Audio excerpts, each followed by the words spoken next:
All right, welcome into another edition of Catching Up with Tommy Mack here on 1010XL's podcast platform, brought to me by my friends at Team Tommy Mack. We're here on 1010XL.com, the 1010XL app, of course, and spread all throughout the social media world and other podcast platforms where you check out your favorite podcasts.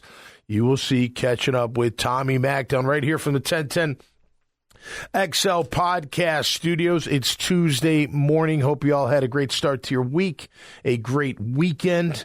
Our weekend was filled with the Nancy Dance end of the year recital Saturday, the baby show Sunday, the rehearsal all day, and then last night the show, the Dad's Dance. Congrats to all the dads. You pulled it off on the Pirate Dance. Very cool. Great to be a part of it. Great group of dads. Really a great group of men who support their kids at Nancy Dance Studios. And it was a great show and all that good stuff. And my daughter did awesome, of course. My wife's backstage, too. It's a family affair, man. It's all, I'll be honest with you, I'd rather watch it from backstage. It's awesome watching them come in from the dressing room, out onto the stage, come off the stage, and get to high-five your daughter or hug her, or, that kind of stuff. It's just very special time, but a great, great weekend. I did stop by Fields Cadillac, Jim Signorelli. Man, I love you, brother. What a great event for the St. Michael's Angels, helping our veterans. Man, the memorabilia being auctioned off was absolutely insane. Saw a couple Jaguar players. That's great that they're supporting it. But just a great, great overall weekend. Hey, real quick, episode 3 of the 904 Pro Show with Coach Coughlin and his daughter Kelly from the J Fund is up and running. Just go to the @904 Pro Show YouTube channel. You can see it all live, and I post it all over social media. All right, lots to get into. Of course, minicamp ongoing here locally. We'll talk about that. Take a little look around the National Football League. We'll also take a quick look around other sports, but very quickly. And we're going to finish with, I saw a pretty cool list. I think it was Sporting Network or some rag. I have no idea. Top 10 pass rushers in the NFL today. I'll tell you where Josh Allen fell, and we'll talk about that and give you the list as well. And we'll wrap up a Tuesday edition of Catching Up with Tommy Mack. Let's say hello to Grammage. Grammage, good morning to you, brother. Good morning, sir. Happy Tuesday. How are you? I'm doing good. For a night of dance. It was. I'm feeling pretty good. Pretty good. It was a great year-end recital. Great weekend overall. Really had a blast the entire weekend, and we work for the weekend, don't we? Or somebody sung a song about that. Everybody's working for the weekend. Everybody's working for the weekend. That's it. Loverboy, I think it's called. All right, so pretty good. Did you get out to minicamp at all? You getting out there at all? No, I haven't. I haven't gone out much this year. I've been doing more stuff at HQ. Yep. I haven't been out there much. I'll probably be out at training camp when it comes more. Just kind of the way the schedule fell this year didn't really. Yeah, no. Hey, look, this minicamp. I mean, there's some vets there, but there's 30 that aren't there. Yeah. So Doug's done that in the past. No big deal. Look, hey, that's a great reward for a player. You do the off-season program, you work your butt off, and coach throws you a bone before camp. That's fantastic.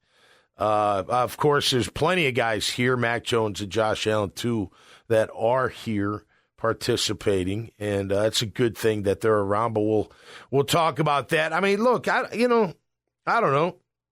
Minicamp's important. You're in helmets. You're moving around.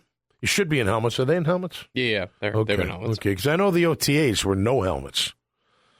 Didn't seem like a lot of it seemed like there weren't helmets. There was a decent amount of non-helmet stuff. Yeah. But there was some helmet stuff as well. I did read where they took the practice inside yesterday because of the heat. Yeah, it's interesting. That heat can get you, man, especially with the helmets on. I'm sensing you get really hot. I'm sensing some sarcasm. You might need an IV after the practice. I don't know. Hey, that's what the indoor facility is for, huh? Woo! Man, burner out here. Let's take it inside. Anyway, that's all right. It's a new age. You got to protect the players, man. Keep them nice and healthy. That was Doug's comment and number one thing going into the minicamp. Stay healthy, and I agree with that. Look, you've done a lot of work already. The minicamp's more for the rookies, more for the young guys, just to get to a feel of how you run practice, what's expected. It's good to have some veterans there to show them the way. Look, it's at the end of the day, it's going to come down to, like it always does, to attitude. It is. They're talented enough. They were talented enough last year, and you can give me all this. I keep hearing all this stuff, and I don't want to hear it because it sounds like a bunch of excuses. The real reason that they collapsed is they got fat and happy. They got a little, rested on my laurels. They forgot the whole "what have you done for me lately" syndrome, if you want to call it a syndrome, where every play counts, every game counts. I saw an interview, of course, me O'Brien doing a great job here on 1010XL interviewing the guys, and I saw Andrew Wingard. I watched the whole interview. He mentioned something about imposter syndrome per the collapse of last year. I looked it up. It's actually a thing. Did you know that? Imposters, there's a definition for it. It says when you doubt your own skills and success. Well, that's been around forever. Like, what are you talking about? Who doesn't have self-doubt before you go on stage or go on a field? Who doesn't have anxiousness, before a big interview comes? These are natural things that happen. The labels are interesting. I don't know. I mean, I don't care what you call last year. Just how about call it, it'll never happen again. That would be a good one to call. Not have that collapse. Forget this doubt. You didn't doubt. Maybe when San Fran, but I think you're more scared than doubt. They came in ready to rip your head off, and you didn't match them at all. Scared's a strong word, but timid's not. You could tell from the get-go that wasn't going to be a very good day for our Jacksonville Jaguars. But I don't know. When I hear this imposter, I don't want to give Andrew too big of a deal, but it's just excuses. More excuses. I can't stand excuses. That you weren't imposters. You are who you were. You got beat up at times. You got thrown around at times. You didn't tackle at times. You closed your eyes when tackling at times. You didn't perform. Self-doubt and all this garbage. Give me a break. How about some toughness? How about some grit? I know everyone talks about mental health, and I know there's this place for that, but how about mental toughness? It's okay to be mentally tough and it's emotionally strong. There's nothing wrong with that at all. All these, I don't know, all these, new catchphrases, I don't know. It's like, I don't know. Am I, I don't want to sound, what do they call it? I'm a boomer, I'm a bomber, whatever I am. Whatever. I am. I'm 54 years old, almost 53. Yeah, I mean, what's with just own up to it. You stunk last year. You got beat last year. It's not going to happen again. That was then. This is now. We got a whole new coordinator, whole new system, whole new everything. You got that imposter from? Who said imposter? Do you remember who said imposter last year, Grammage? Mike Caldwell. What did I say when he said it? Now your players are going to believe it too because you just said it. And now what? They believe it. You put it in their brains. That wasn't us. That was a bunch of imposters. No, it was you. Let's turn on the film. I'll show you. It ain't AI. It's the real deal. And it's your team getting thrown around, getting beat up, not making plays. Well, those labels do more than anything, and you're basically saying the same thing, and we're in full agreement here. When you have a label like imposter syndrome or whatever, then it just gives that doubt. It gives those excuses. It gives you a trap door. It gives those things a leg to stand on. Yeah. Right? It makes them things. Right. And correct, it makes them things. Exactly. And they shouldn't be things. Yes, no. Correct. Now what with some young kid that just watched that interview that's on your team, is he going to believe that too? Right. Oh, I had a bad day today. Well, it wasn't me, man. That was somebody else. It's imposter syndrome. Just give me another day. Wait till tomorrow. I'm coming. Right. And I think in my opinion, it's time and a place a little bit in terms of like, sports psychology, mental health. It all matters. It's all important. Yeah. And I think if you're a pro athlete and you're seeing a sports psychologist or a therapist or somebody to kind of get your head right every so or what, that's nothing wrong. Nothing wrong. I wish I would have done that. That's healthy. Nobody did that. I don't think back then. I don't so remember. Anyone listening to this, like, don't mistake what we're saying. Like, that's a good thing. Yeah. However, there is a line between doing that, taking care of your mentals, taking care of yourself. There's a line between doing that and then excusing all your mistakes. Yeah. And in terms of coaches, particularly, and leaders on the team, the pacification of what they're doing. Right. You have to keep those things separate. It's totally okay to go get medical help and be mentally healthy and all that. That doesn't change the fact that when you go on the field and screw up, it's your problem. Well, that's what you just mentioned, on the field. So when we're on the field competing, does mental health play a factor? Maybe something's bothering you off, that's happening in your life and you can't focus. Okay, I could maybe see that. But when you're playing, you got to be tough. You have to be mentally tough. You have to be emotional. You have to be physically tough. You have to be all those things. And you have to compartmentalize, too. Yeah, you do. If you got other stuff. Off the field is one thing, no doubt. On the field's another. And again, sometimes they overlap, sometimes they don't. I don't want to hear that. To me, when I hear imposter syndrome, I hear excuse. I hear trapdoor, like my old linebacker coach Steve Zabel used to say, don't give yourself a trapdoor. What's a trapdoor? You could just open it and jump down the chute and everything goes away and you don't have to talk about any, mistake you made or bad game you had or bad practice or bad play or anything like that. Don't give yourself a trapdoor. To me, that's just because what are we going to hear that again during the year? When you're not this physical team? Hopefully you are. You say you are. Great. I hope that's the case. But if you're not, you're going to go back to that? I don't know. We'll see. Anyway, I don't want to spend too much time on it, but that's the kind of stuff that adds up. Those are things, right? It's like last year. How do you have a bad practice going into week 2 against the champs? How? You just beat Indy on the road. Not a great win, but a good win. And you want to know in the division. The champs are coming. You take them toe-to-toe the year before, less than a year, calendar-wise, and you don't have a good week of practice? What is that? Should be that a mental health issue or what is that? Imposter? What is that? Like that makes no sense. Week 2 even. Are you tired? Your camp wasn't even hard. You can't be tired. You know what I'm saying? And then week 3, Houston comes in. You thought, I don't know what you thought. Maybe you still arrived and they came in and whooped you.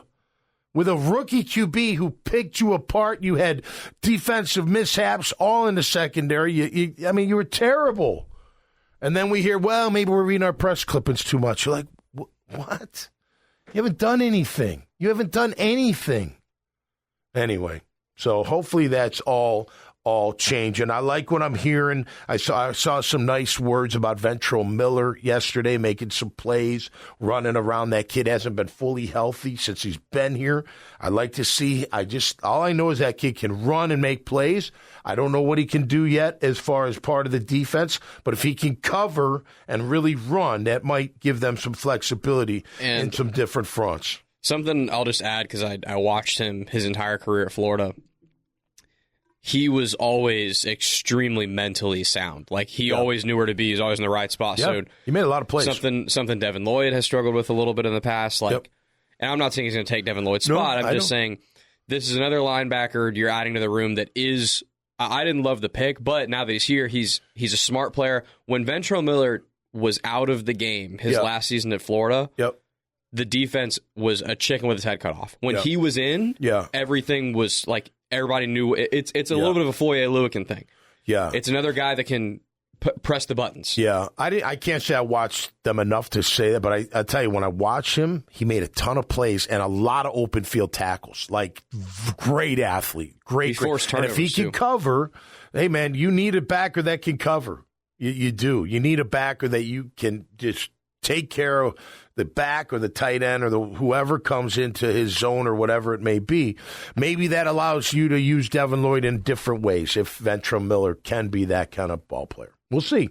Hey, man, you can't keep speed and skill off the field. It's very hard to do that. And if he's got that kind of speed, man, wouldn't that be nice? Athletic ability.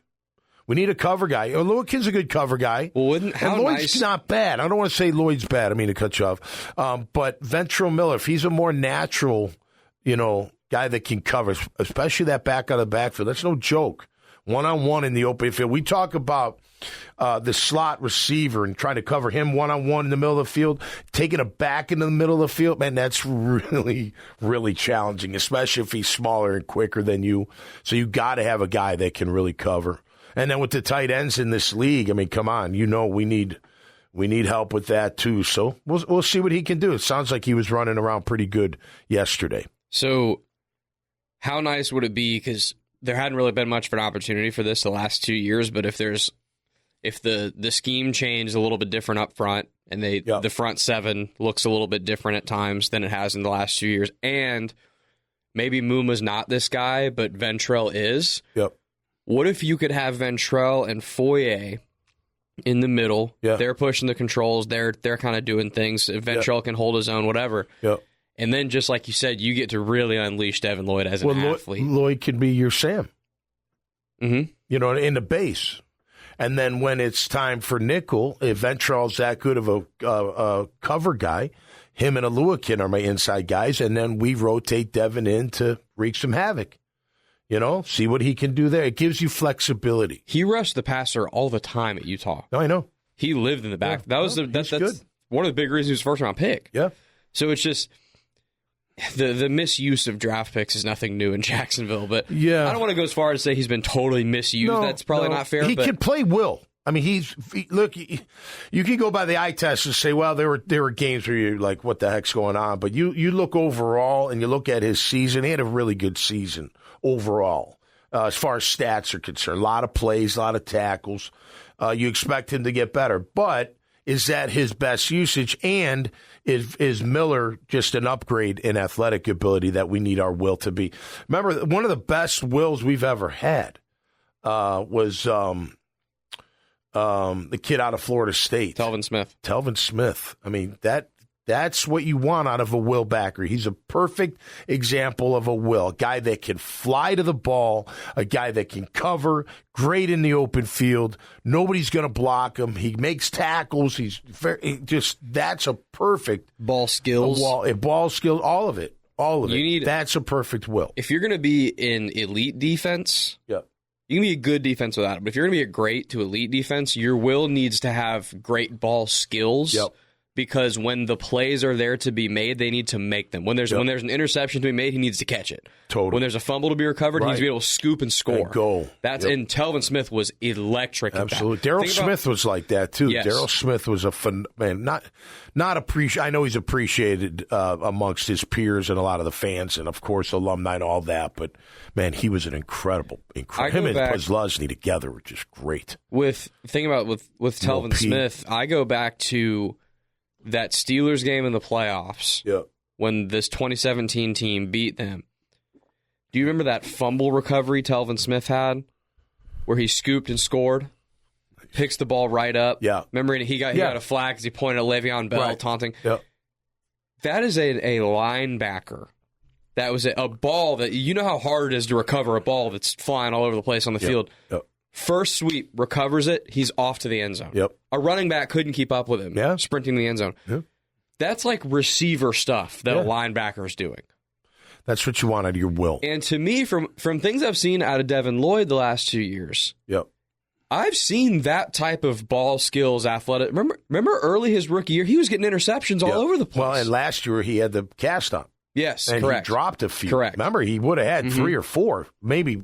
I mean, the cast had to be a factor. But I get the sense that guy is a next level athlete. Yep. And when you let him be a little bit more free, like Telvin Smith was, that's when you're going to get a Pro Bowl player. Yep. And I don't know that he's gotten to be that guy since. I agree with that. And here's another thing. I don't think Caldwell sent Aluakin or Lloyd enough on blitzes up the gut, and they both can get there.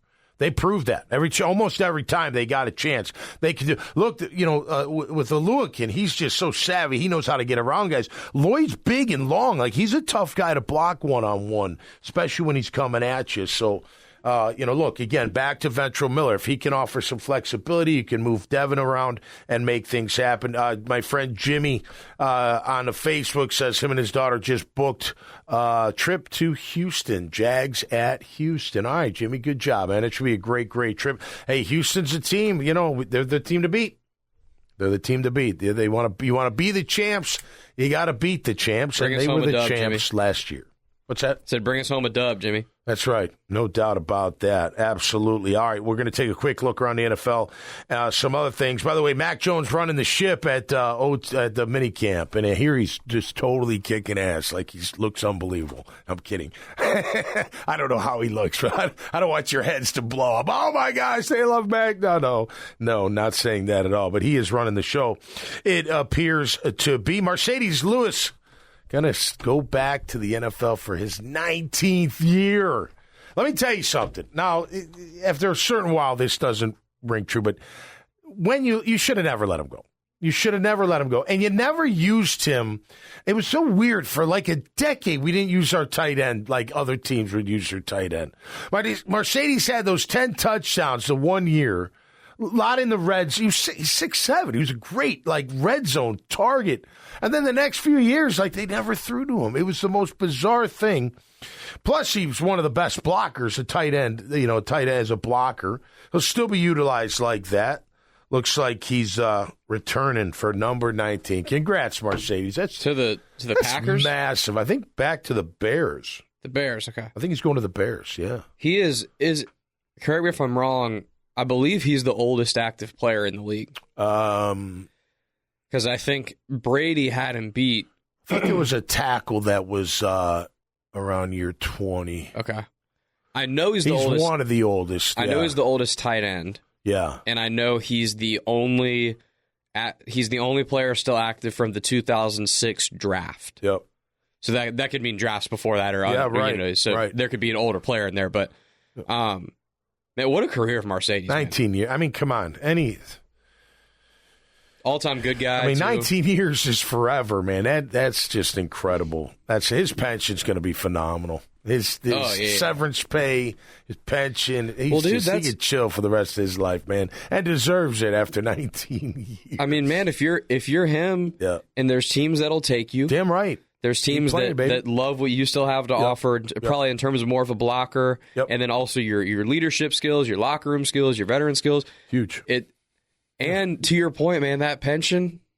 Yeah, keep playing, man. I mean, because once it's done, it's done. Yeah, it's over. So you may as well play till the wheels fall off. It ain't like 10 years from now you're coming back. And let's be honest, it ain't like 10 years ago where you're doing two-a-days and full pads and banging the heck out of each other.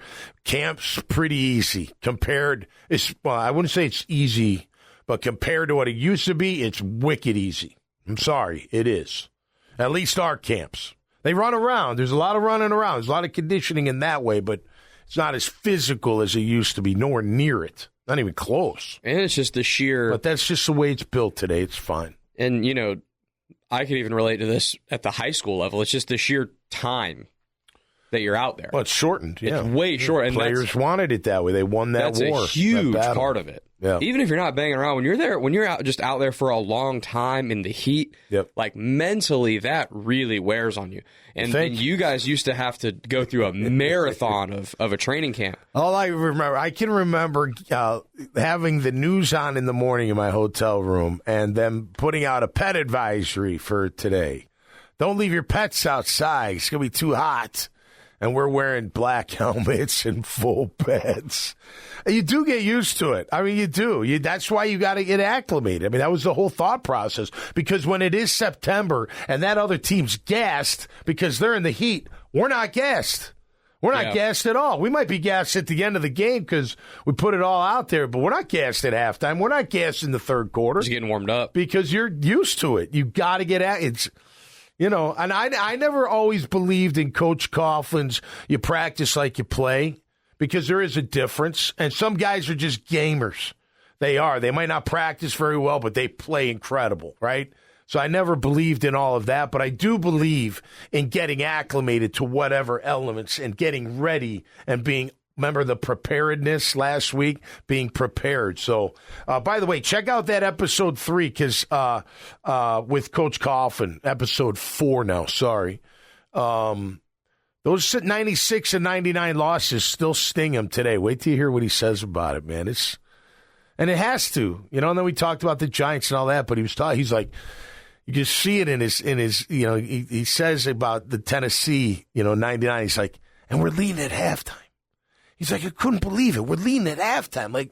And then it just all broke apart. He's like, that QB McNair was the breaker right there. But anyway, you got to check it out when you get the chance. Mike Tomlin, 3-year extension for the Pittsburgh Steelers. I've always liked Tomlin. I like the way he coaches. He's a no-nonsense but caring kind of guy. At least that appears to be the case. And I know a lot of my friends, G-Con, my mate, big Steeler fan, they're not always that happy with Tomlin because they expect championships. That's what they expect. Now, me and Grammage were talking off air, and he's like, I know exactly what Steelers are going to do this year. I said, yeah, they'll be around 500. He's like, exactly. Because that's what it appears to be. That's not good enough, obviously, for a team an organization that has won 6 Super Bowls. Just interesting that because I really like Tomlin. He's my kind of coach. He's no nonsense, but you can tell he gives a crap about his players, and any player would love that. That's what you want, right? But he gets a 3-year deal. Interesting enough. NBA Finals, Celtics up 2-0. Florida's up 2-0 in the NHL Stanley Cup Finals. Man, Florida, tough team. We watched them in the series before. Who the heck were they playing? That was good, man. They got after it. Tough team. Kate and Clark off Team USA. Oh, my gosh, no way. Are you upset about that? Let me ask you this. How many players are on the team, do you think? 12? 14? I think it's between 12 and 15. Is she the best top 15 right now in the league? I don't know. Probably not so. Most liked or whatever, popularity and all best. that. I don't care how many people she brings. I care if she makes the team better. Well, it's really... And I'm assuming she would, but is she top 15? The question more so is she probably top 3 at her position? Because that's how they'll build a team. Yeah, okay, fair. Because they obviously wouldn't have 10 guards or whatever. Right. Because she's a guard, so is she like a top 3 guard in the WNBA? The answer right now is probably no. Yeah. Is it? It's so interesting how everything she does, and it's not like she's out here saying stuff controversial. No. She kind of just says the company line every time she's asked about things. She's not really. She herself doesn't provoke controversy. I don't know why she's such a hot button thing. I feel like this, you see everyone bitching and moaning about her being left off the team, and I think it's more because of what exposure she brings to the game. But that's not what Team US. I mean, it's got to be the best players. And I don't know enough about the WNBA nor the NBA to tell you who the top 3 at every position is. So I don't know if she is or she's not. I would assume she's not. So then she don't go. I mean, you got to be the best. You know what I mean? I know people are comparing it to the 92 team where Leitner got picked over Shaq, which, you look at now, you're like, what, are you crazy? Why wouldn't you have Shaq? Like that? And Christian was a fine player, but he wasn't Shaq. I don't know if it's the same thing, but I don't know. To me, if it was hands down, she's at least 3rd. Like you're saying, Tom, she's top 3 easy. Then you're like, well, yeah, why isn't she on the team? I could understand that, but I don't know. This uproar about Caitlin Clark, every move she makes, I don't know. You guys quit babying her. She's not babying herself. The media and everybody else is babying her. Leave her alone. Let her just go play hoop, and things will work out. She's fine. We talked about this last week or whenever we talked about this again, why does everything she do have to be a think piece? Yeah, like a story. Why can't she just play? Why can't it just be a basketball story? Right. If we want to debate why she should have been on basketball, why? Sure, that's great. But the fact that it's this whole thing, it's like, oh, I know. God. Well, and again, it's more about the exposure than the actual ability right now. She's a hell of a player. Of course she is. I'm assuming she's going to turn out to be a hell of a WNBA player. And at some point, she might be the best in the league. She's going to be the best in the league in 2 years. I would think so. That's the projection. But I don't know. Right now, I don't think she's there. And I wouldn't expect her to be, I guess. We'll see as that continues. And real quick, it looks like Dan Hurley spurns the Lakers to stay at UConn for the three-peat. The money wasn't that much different. I thought the NBA would be a lot higher, but it wasn't. Still a lot more, don't get me wrong, but I think what UConn offered and what the Lakers offered them were probably about $20, $30 million apart, maybe, over, 5 or whatever years, 4 or 5 years it was. Man, does that say something about the Lakers? Does it say something about the NBA? Or is, look, you want to pay me $30 million to stay in college? I love college. I don't got to deal with all this. I got to deal with, NIL, but I'm sure at UConn, they've got a division for that, right? People handle that. It's, you don't have to deal with a ton of ego, probably some at UConn, but not like the NBA. You know what I mean? For Dan Hurley specifically, yep. How much of a win is it to take that job? The pay raise is great, obviously, but like in terms of being a coach, yeah, I'm at UConn. I'm hands down the best coach in college basketball right now. It's not even a little bit of a debate. Agreed. Everybody wants me, college and pro. Yep. Clearly, obviously. Yep. Still young. If I go to the Lakers, my team is older. Yep. LeBron, AD, they're stars, but they're older. My roster outside of those two isn't great. Yep. What if I struggle in year one because my team isn't great, and all of a sudden LeBron's blaming me like he blames every coach, and the narrative of Dan Hurley at UConn. The narrative of Dan Hurley could very quickly change. Right now, people might think he's the best college basketball coach breathing air. Right. If he goes there and has one bad year, all of a sudden, Dan Hurley sucks. He's terrible. Right. You know what I mean? You know how quickly this flips. And if UConn's paying me handsomely, I got a great roster coming back. Yep. I know I can make history in three-peat. Yeah. Also, why not? The other big thing too is Dan Hurley he's a Northeast guy. Yeah. He's not a West Coast guy. California dreaming. I could see. I've heard a couple of podcasts talking about this now. I step on the scene and I'm hearing Hoochie screaming. I could see. I've listened to a couple podcasts talk about this. A couple of years from now, maybe they do three-peat, maybe they don't. But like this version of UConn runs its course a little bit. Yeah. Maybe he takes the Knicks job. Right. That's far more likely. Yeah. Than taking the Lakers job right now. Yeah. He's still young. He's still. Look. I think it's pretty cool that you're in that position. You'd be like, nah, I'm good. I'm gonna go for the three-peat. I got it made. Not only for the record. I mean, not only does he get the salary? I mean, his perks must be through the roof at UConn. I mean, come on. He probably gets whatever he needs anytime he wants. You think Dan Hurley pays for a drink in Stores, Connecticut? Concert tickets, whatever. Seeing the best doctors, whatever. All of it. Now, you get that in L.A., too. Don't get me wrong. But he's got it made. The other thing about Dan Hurley, last thing that I'll say is, like, he's a great coach. He's a pretty quirky guy, though. Yeah. If you've heard his interviews and stuff, just his manners, they're kind of interesting. Well, Harbaugh's the same way. He's kind of goofy. And there's quirky guys in the pros for sure. No, I know what you're saying. But the quirky stuff, this as well as I do. It's one of those things that when you're winning as a quirky coach, everyone's like, "Oh, this is great." Yeah. When you're losing, everybody's like, "This clown." Right. I'm telling you, it would take one bad year for the narrative. It would change. The narrative would change. But he could always go back to college and reignite that if he wanted to. 100%. But I like the other route. Let's do a little bit more college, and then let's see if, who knows. Maybe it's Boston Celtics need a coach at some point. Yeah. And I don't know. By the way, it's a win for college sports, in my opinion, that he stayed. Big win. Yeah. You have a staple of the second biggest sport in college sports. Yep. That's the best coach going. Yeah. And the pros couldn't just hire him away. He said, "No, I want to stay." Yeah. With all the negative stuff on NIL and transfer portal, like those guys are jumping ship a lot. For him to stay, that was a big win. Right. I agree. Well, good for him, man. Good for him and good for UConn. Because if you're a player at UConn, you want nothing more than your coach to come back and go for that three-peat. Could have a three-peat in NCAA. Could have a three-peat in the NFL. How about that? Interesting. That'd be crazy. That would be pretty darn crazy. All right, before we get into Jaguar talk, Grammage brought something up before the show. I think we'll address it here. Why not? We got time. It's June. This is a June topic. Yeah, no, and we could have waited for another day, but I feel like let's just do it. So, the ball player, what was his? Please remind me of his name. The basketball Austin player, Rivers. Austin Rivers. Austin Rivers, right? Doc That's Rivers' right. son. That's right. Oh, really? Okay. Yeah, Austin Rivers said that. What did he say? More basketball players could play in the NFL than NFL players could play in the NBA? Yes. More specifically, he said there's probably about 30 guys that could go from the NBA to the NFL, and there's probably zero. Wow. Did he say what positions? I was like, he was saying, because I listened to a follow-up interview with him do it, and he was mostly talking receiver, tight end. Receiver?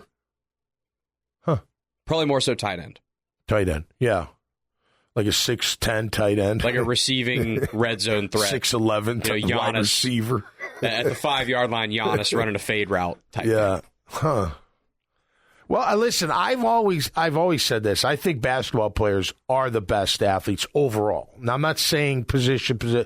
I'm sure a lot of DBs out there saying, bullshit, that's not correct. You're wide out. I get that. But to me, our big in the NFL is what, 6'6", 6'7"?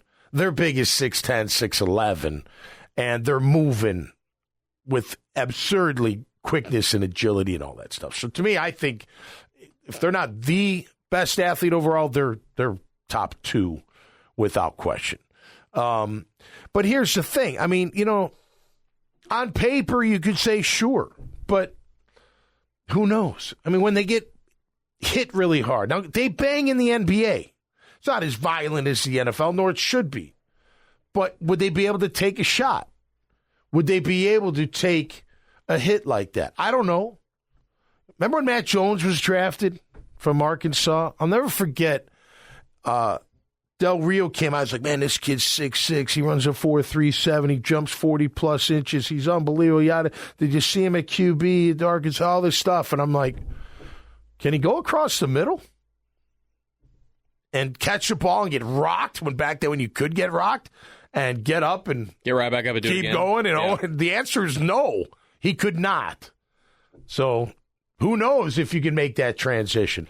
I think this. I bet you there are some guys from the NFL that could play in the NBA. Now, I don't know if they're starters full-time and all that, but I think they would be athletic enough and good enough ball skills to give you some quality time on a team. Maybe not start, maybe off the bench. Look, I know a lot of people are like, well, look at the Titans. Okay.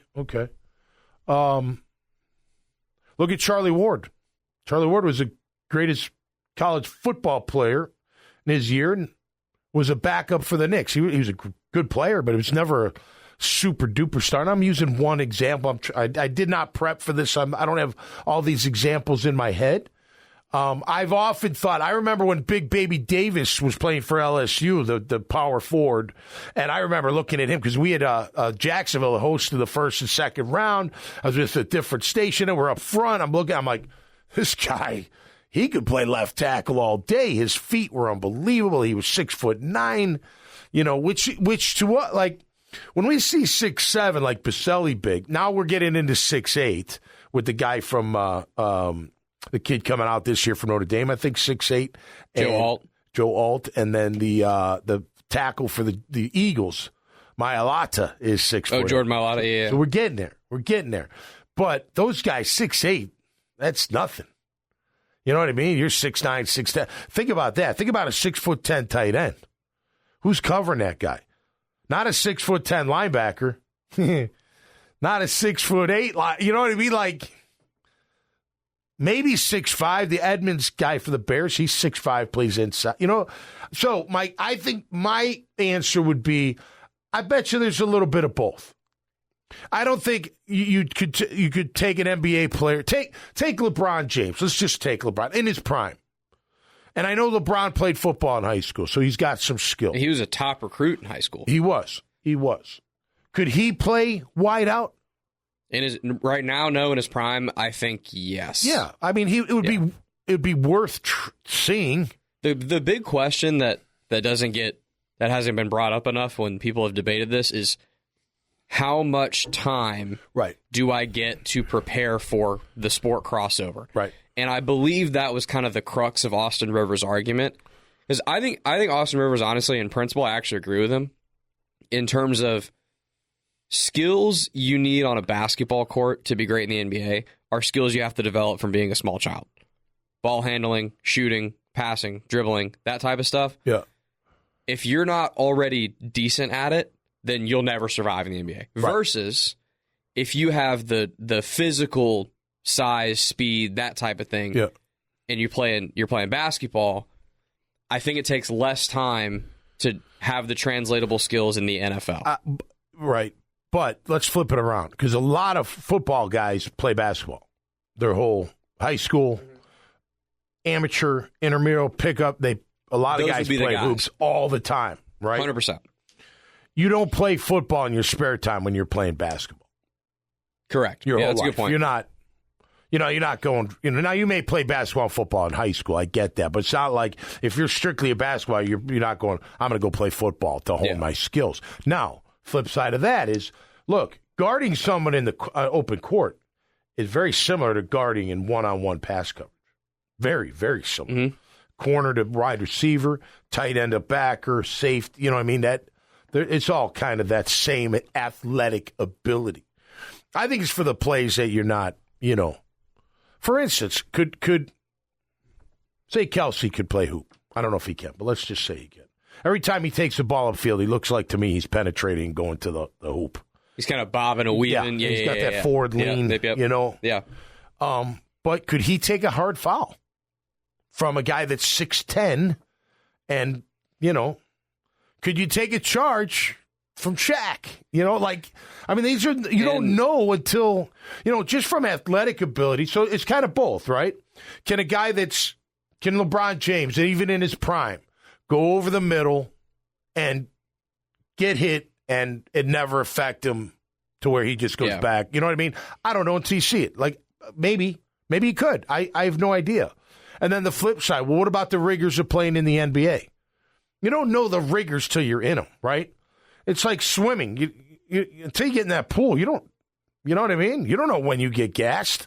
You have no idea what it feels like to be gassed in a pool and you feel like you're going to drown, right? And hopefully you've never felt that. But you know what I'm saying? You're not, I don't know. I often feel like on paper makes sense because they're great both sides have great athletes. There should be some crossover, right? Who would have more?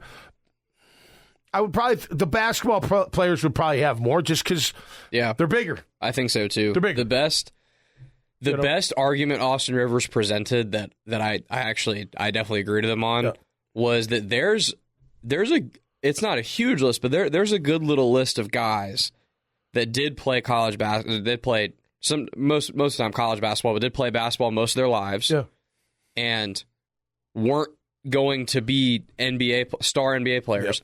Came to the NFL, became Pro Bowl great players. Antonio Gates comes to mind. Antonio Gates, Tony Gonzalez. I mean, come on. Julius Peppers, Jimmy Graham. Yeah. Julius played both, though, I think, in college. He did, and he was really good at both. Yeah, he was really good at both. Yeah. He went to the NFL for a reason afterwards. Right. He was a beast at North Carolina college basketball. Right. Beast. Yep. Because Austin Rivers was saying... That's college. But Austin Rivers was saying that, most of these guys, if they truly, like LeBron, I think, truly had the choice in terms of ability. Yeah. You go play basketball, you're going to make a hell of a lot more money. Right. You're probably going to get hurt less. Yep. So if you truly have the choice, guys are going to pick basketball. So these guys are going to football because they're going to have better careers in football. Yep. The list of the reverse there's not really a list. That doesn't really exist. Well, think about this. The big guys in the NFL are probably not playing in the NBA. Correct. You know what I mean? They're not athletic enough to go against that, and they're not big enough. Down the court, and they're not big enough. Correct. To be honest with you, they're too short. Certain skill players, they could play. Like Sauce Gardner, if he could play hoop, I would imagine he'd be Anthony Richardson. Pretty good hoop. Yeah. And there's he's a beast when he's right. But he's just shooting around like in a game. Dribbling's a big hang up for me here. Yep. In a game, if these guys aren't elite dribblers, right. A Drew Holiday type guy is going to pick you apart. Like, you're not going to be able to take two dribbles without getting ripped. Right. That's one of the big things to me. And if you can't shoot either, right.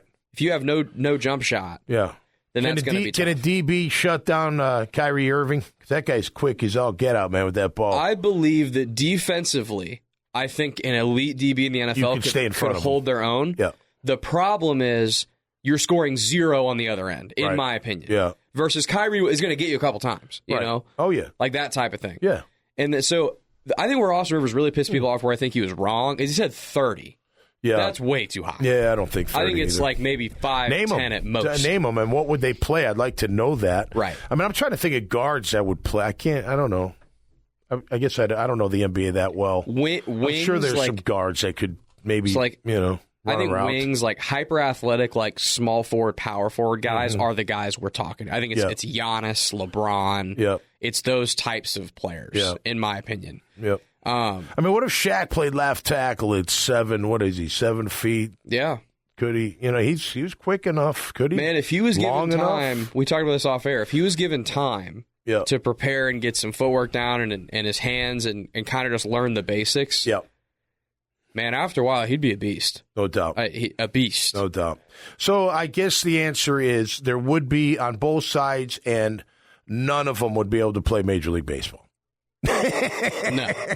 There's no crossover there unless you've played baseball your whole life. And that's what you got to have a skill for, that hand-eye coordination, hitting the ball. I don't think that you got to work on that craft to be in the major leagues. And I would also raise that none of those MLB guys would be. No, agreed. The one hockey would be interesting.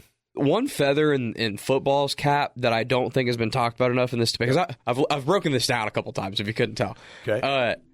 In basketball, it's very, very rare. Watch an entire basketball game. It's very, very rare that raw foot speed comes into the equation. Speed, agility, quickness, that all matters. Yeah. But, like, I'm talking Tyreek Hill, like, flatline speed. Right. The court's not really big enough. Yeah. Very rarely does that actually matter. Are you actually, like, pulling away from somebody getting to the cup? Football, that really does matter. So I could be wrong. I just don't know what the raw foot speed of a lot of these basketball guys are. No, right. Well, it's more short spurts. Like, say take Irving taking it to the hole from the point. You know what I mean? Yeah. He gets it by the guy, and then no one can stop him, right?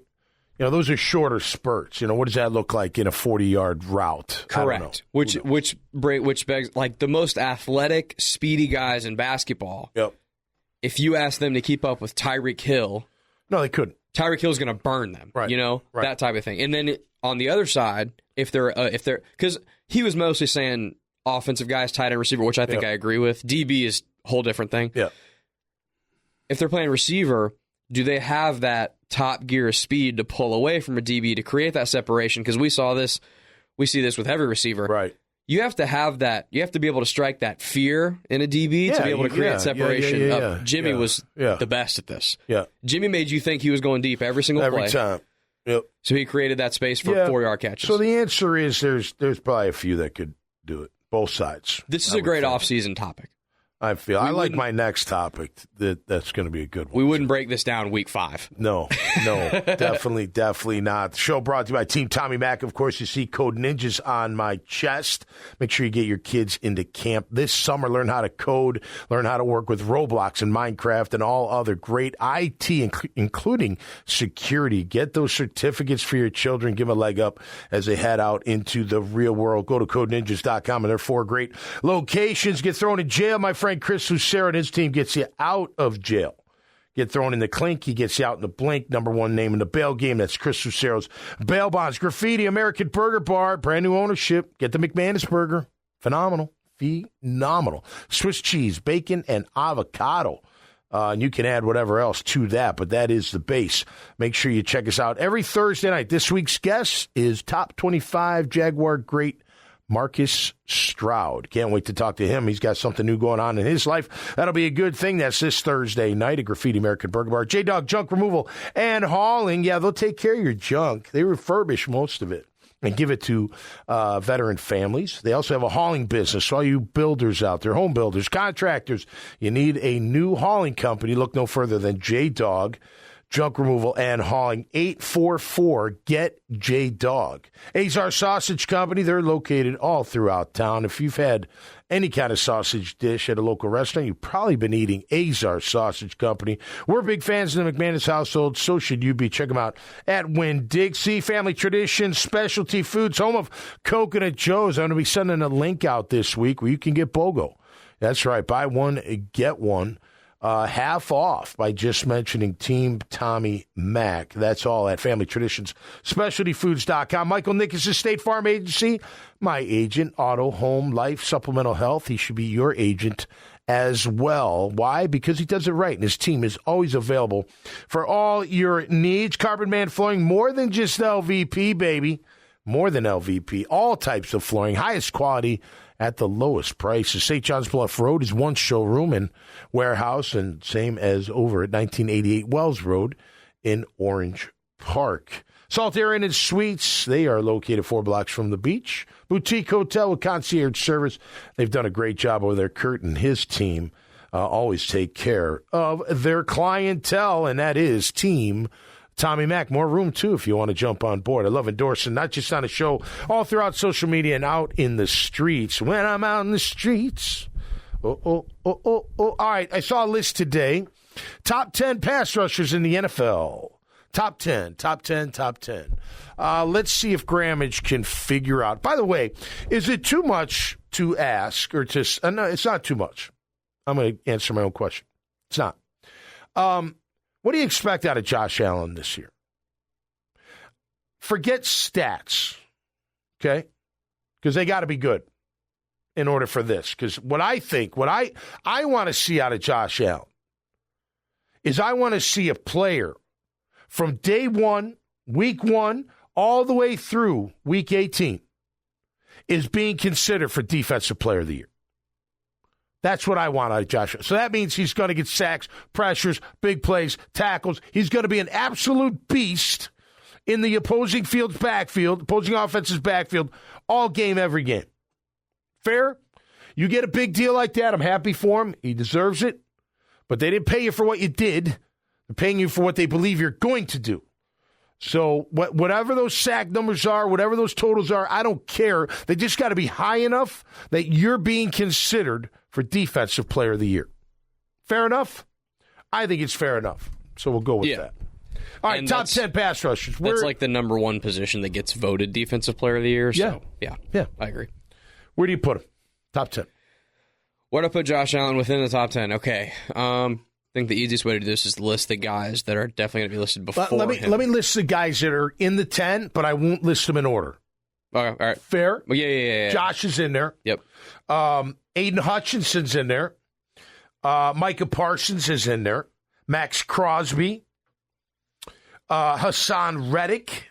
Myles Garrett. Khalil Mack. Trey Hendrickson. And Nick Bosa. Where do you put Josh? Josh Allen on that list is number 5. They got him at number 7. Oh, what? Number 7. Okay. Now, I don't know if they're basing it just off last year, but let's just say they are. Wow. Okay. I'll go 10 to lowest, or 10 to highest. Number 10, Hassan Reddick. Okay. Who has yet to show up for anything with the Jets since he's been traded to them. Interesting. Maybe he wants a new deal. I wanted him when he was available. Same. I think we talked about him. Yeah. Like, he was right there. Whew, he's been great for Philly, no doubt. Aiden Hutchinson, number 9. That's about right, I would think. He's a good player. I don't have a huge issue with. No, I don't either. I mean, look, he is a very, very good player.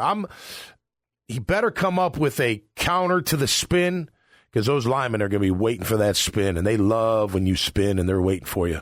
Because right when you show your chest, you're going to get a cannon right in the heart, and hopefully you survive it. All right, Trey Hendrickson, who I think's underrated at number 8. I think he can really – he's one of the pure pass rushers in the game. And what I mean by that is, like, when he rushes, it just seems effortless. It doesn't feel like he's got a – I mean, of course he's trying. The effort's there, but it just seems kind of natural to him. It's smooth. It's natural. Smooth, it looks fluid. good. Yeah. Thank you. Yeah, he's number 8. Josh, they have at number 7. be added as it may. Khalil Mack, number 6. Now, Khalil, I know we'd say, last year, though, had a big year. 16.5 sacks, got back into the mix, was really good against the run, too. He's number 6. Max Crosby's number 5. I'd put Max above Josh. I think they're pretty close one-on-one, to be honest with you. I do, too, but I would give Max the nod. I don't put it this way, I don't have a problem with putting Max ahead of him. But you do with Khalil Mack? Yes. I think even after coming back last year? It's great that he came back. He's a really good player. He didn't have the season Josh did. And then also, there's a little bit of past success, I think, bleeding into that ranking, in my opinion. Well, if Khalil Mack you had would the same think that, but TJ Watt's 4th. He's probably leading the league in sacks out of all of them. Yeah. Nick Bosa's 3rd. Who do you think's number 1? Number 1 is Myles Garrett. No. Wow. I mean, sure, you can make an argument. So Garrett's 2. Yep. Who are we missing? Dallas Cowboys. Oh, Micah Parsons. Okay. All right, that's fair. Would you put Micah number 1? I don't know if I put him number 1. I don't think you're ridiculous for putting him number 1. I'd put Myles Garrett ahead of him. I think I'd put Myles Garrett ahead of him. And I might put TJ Watt ahead of him, too. TJ Watt at 4 is low. TJ shouldn't be 4. He's got to be top 2. I don't care how you figure that out. I agree with that. And how do you keep Bose out? I mean, he's one of the best, too. To me, I'd go out of the little crew we just named, I'd go Myles 1, TJ 2, Bosa 3, Parsons 4. I think, really, you go Bosa when? 3? Yeah. I'd put Bosa above Parsons. Close. Good debate. I would put Bosa and Watt above Parsons, but I like Parsons a lot. The same thing with like them putting Parsons at number 1, like kind of similar to how I think they're letting a past name of Khalil Mack inflate him a little bit. Well, I don't think if Mack had the year last year, because it was only a sack off of Josh. I mean, he had a really good year. If he doesn't have that good a year, he's probably. But I can agree that his past helps elevate him. But I don't think without the year he's anywhere near the top 10. And then I think with Parsons, putting him at 1, I think has a lot to do. He's getting credit for other things he does that aren't pass rushing. Yeah, because he does rush from the inside, too. He's not a stand-up out. He does a lot of that, but sometimes he moves in, but I guess the other guys Because if this was like best defensive player overall in the right, not just pass rush, then I'd maybe agree because he does so many things. Like he's so good at so many things. Yeah. But this is pass rushing. Yeah, this is beating the guy blocking you, getting to the QB. Yeah. And I don't. Micah Parsons is not the best in the league at that. Yeah, I'd give him top 5.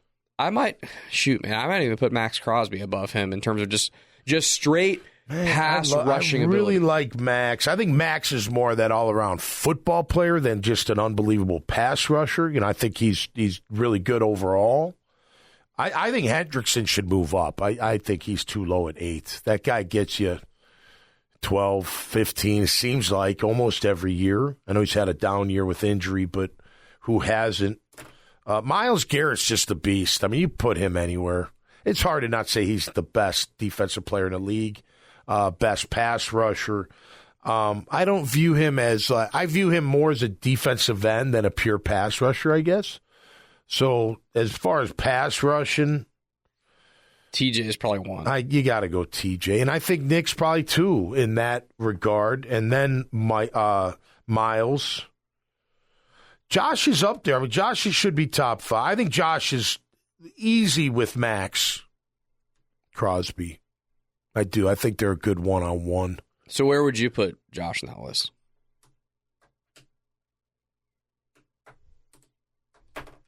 Probably 6th or 5th. I think 6 too. When you another give me the big names, year though, like this, Watt. if he has another big year like last year, I mean, it's going to be hard to keep him. Again, what am I expecting now that he's there? Right. The expectation is you're in the running. Like this is your competition right here for the most part. Who you gotta elevate because you put another year together. Now maybe you do consider is he better than Micah Parsons? Pass rush, not defensive player. Well, you guys get crazy on me out there. Does he move up?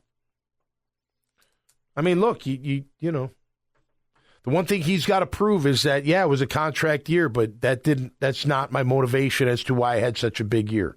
I had such a big year because I finally came into my own. I know what it's like to be a pro, and I'm ready to even improve further, which, by the way, is going to improve Trayvon Walker, who's not on the list, which is okay because he was never brought in as a pure pass rusher.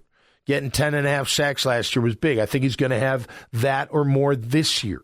But he's an all-around defensive player, that guy. He's very good against the run, Trayvon is. And Josh is good against the run, too. But Trayvon, he's built more for that run game, in my opinion. Can still rush, too, and I expect big things out of him. He should have a big year. So can he crack into that top 10? But that's, I tell you, that those off-season lists, those are fun for me. You know what I mean? Like seeing who's out there, what the competition is. Hey, we're talking about having a top 10 pass rusher in the NFL. That's fantastic. Maybe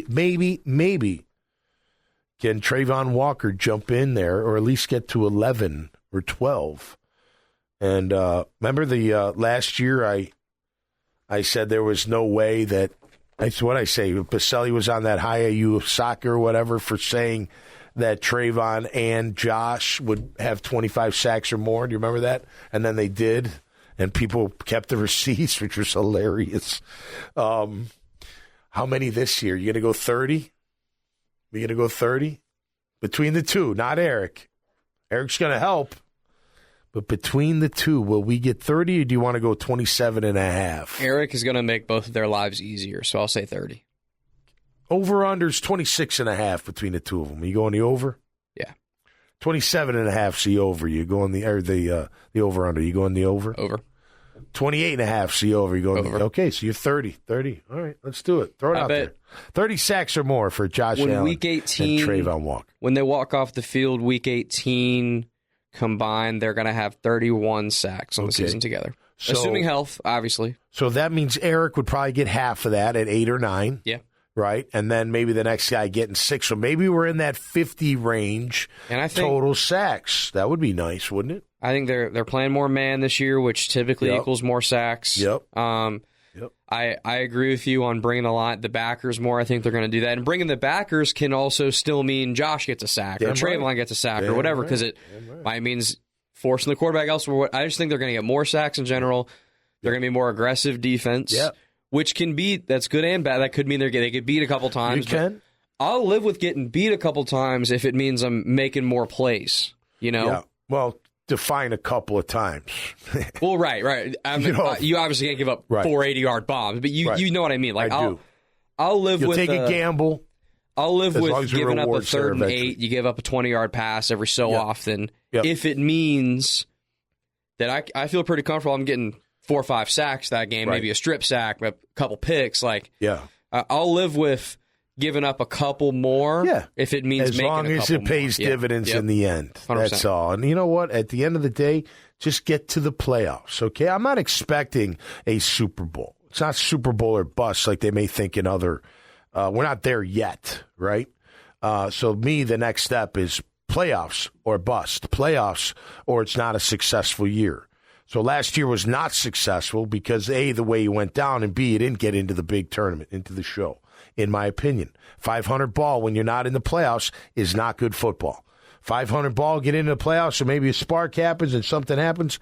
That's good football. I know it's a fine line, but that's what we're talking about in the National Football League. It's all about getting into that playoff tournament. So hopefully we will be one of those 7 on the AFC side come the end of 2024 season. That'll do it for me this time around. Thanks, everybody, for checking it out here on Facebook and, of course, all throughout podcast, studio, and platform land. I want to thank Team Tommy Mack.